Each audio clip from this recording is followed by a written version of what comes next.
ሰላም ለእናንተ ይሁን የሆሳና ዩቲዩብ ቻናል ተከታታዮች ብሩካን የአባት እግዚአብሔር ልጆች፣ እኔ በጣም ደህና ነኝ። እግዚአብሔር የተመሰገነ ይሁን። ዛሬ በአዲስ ቪዲዮ መጥቻለሁ። ይህን ቪዲዮ ከመጀመራችሁ በፊት ሰብስክራይብ ማድረጋችሁን እንዳትረሱ። ሰብስክራይብ ካላደረጋችሁ ሰብስክራይብ እንድታደርጉ፣ ለወንድም እህቶቻችሁ ሼር እንድታደርጉ ወደ ሆሳና ዩቲዩብ ቻናል ጋብዛችኋለሁ።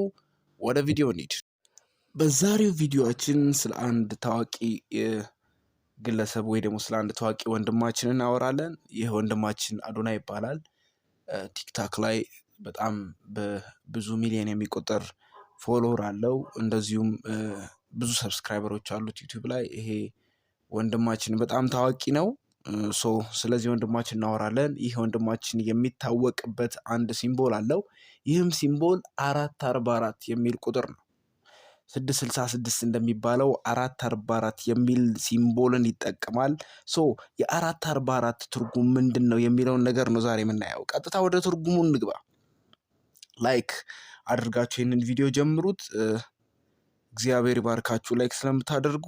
444 በመጽሐፍ ቅዱስ ውስጥ ቀጥታ ልዩ መንፈሳዊ ቁጥር ተብሎ አልተጠቀሰም። አሁን የአውሬው ቁጥር እንደሚባለው 666 የአውሬው ቁጥር እንደሚባለው እኔ ይህንን መረጃ ለእናንተ ማድረሴን እንቀጥላለሁ። እናንተ ይህንን ቪዲዮ ላይክ አድርጋችሁ ጀምሩት ማለት ነው። ስለዚህ 444 በመጽሐፍ ቅዱስ ውስጥ ልዩ ቁጥር ተብሎ አልተጠቀሰም። ላይክ 666 የአውሬው ቁጥር እንደሚል ራእይ ላይ ምዕራፍ 13 ቁጥር 18 ላይ የአውሬው ቁጥር ብሎ እንደሚገልጸው የ444 መንፈሳዊ ቁጥር የለውም ማለት ነው። ስለዚህ መጽሐፍ ቅዱስ ላይ አልተገለጠም። መጽሐፍ ቅዱስ ላይ ይሄ ነገር አልተጠቀሰም። ስለዚህ ይሄንን 444 የሚልን ቁጥር ማን ፈበረከው? ይሄንን ቁጥር ማን ነው ወደ ዓለም ያስተዋወቀው? ወይ ደግሞ ማን ነው ይሄንን ቁጥር የሰይጣን ቁጥር ነው ብሎ የገለጸው? የሚሉትን ነገሮች በደንብ ሰፋ አድርገን እናየዋለን።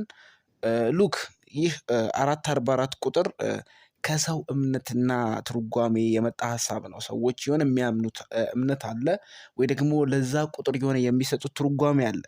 ተመልከቱ እንግዲህ ይህንን 444 የሚለውን ቁጥር የሚጠቀሙ ሰዎችን ስጠይቋቸው ምንድነው 444 የሚለውን ሲምቦል እንድትጠቀሙ ያደረጋችሁ? ወይ ደግሞ ምንድነው 444ን ዩኒክ የሚያደርገው ስትሏቸው የመጀመሪያው የሚሏችሁ ጥበቃን ይወክላል ነው የሚሉት። ፕሮቴክሽን እንግዲህ 444 ጥበቃን ይወክላል ይላሉ። መረጋጋት ስታቢሊቲን ይወክላል ይላሉ። እና staying strong during difficult time በአስቸጋሪ ጊዜ ውስጥ ጠንካራ ሆኖ መቆየት የሚለውን ነገር ይወክላል ይላሉ። ኢንካሬጅመንትን ይወክላል ይላሉ። ማበረታታትን፣ ይሄ ማበረታቻ እንለዋለን አይደለ? ወይ ደግሞ እንደዚህ ስንተረጉመው እነዚህ ነገሮች ይወክላል ነው የሚሉት እነዚህ 444ን ሲምቦል የሚጠቀሙ ሰዎችን።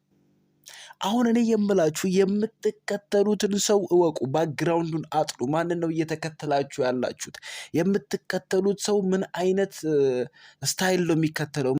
ስለዚህ አሁን 444 የሰይጣን ነው ወደሚል ንግግር ውስጥ አንገባም። 666 የሰይጣን ነው ወደሚል ንግግር ውስጥ አንገባም። ኦፍኮርስ 666 የአውሬው ቁጥር ነው ብሎ መጽሐፍ ቅዱስ ጠቅሶልናል አይደለ?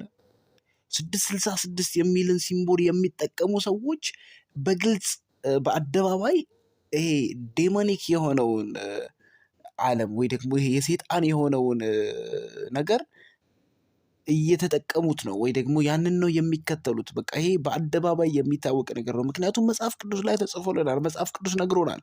አሁን ደግሞ 444 መጽሐፍ ቅዱስ ላይ አልተጠቀሰም። ስለዚህ እኛ ምንድን ነው የምንለው?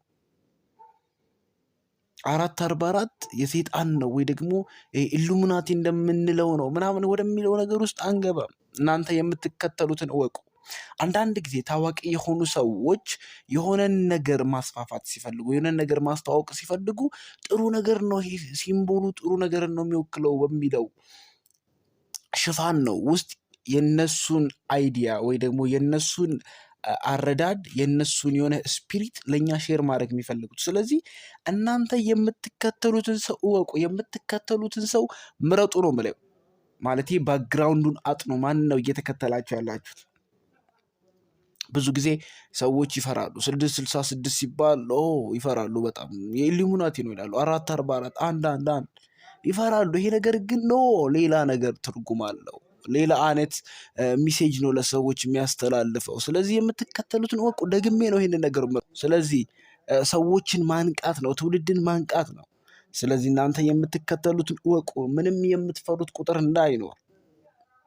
ምክንያቱም ኢየሱስ ክርስቶስ ለእኛ ሲሞትልን ከእነዚህ ነገሮች ነው የዋጀን። ከሞት ፍርሃት ዋጅቶናል፣ ከኃጢአት ባርነት ዋጅቶናል፣ ከዘላለም ሞት ከሞት ፍርሃት ዋጅቶናል። ስለዚህ የምንፈራው ምንም ነገር የለም። የፍርሃት መንፈስን አልተቀበልንም፣ የፍርሃት መንፈስ አልተሰጠንም። የምትፈሩት ነገር እንዳይኖር እናንተ ብቻ ምን ታደርጋላችሁ? የምትከተሉትን ሰው እወቁ። የምትከተሉትን ሰው ባክግራውንድ በደንብ ፈትሹ። ዛሬ በዚህ ቪዲዮ ይሄንን ነው መናገር የፈለግኩት። ስለዚህ ብሩካን የአባቴ ልጆች፣ እግዚአብሔር ቤተሰቦች ይህንን የዩቲዩብ ቻናል ሰብስክራይብ ማድረጋችሁን እንዳትረሱ፣ ሼር ማድረጋችሁን እንዳትረሱ። ብዙ ቁም ነገሮችን እንለቅላችኋለሁ፣ እንማማራለን። እናንተ ብሩካን ናችሁ። ዛሬውን ቪዲዮ በዚህ ያበቃለሁ። ቻው።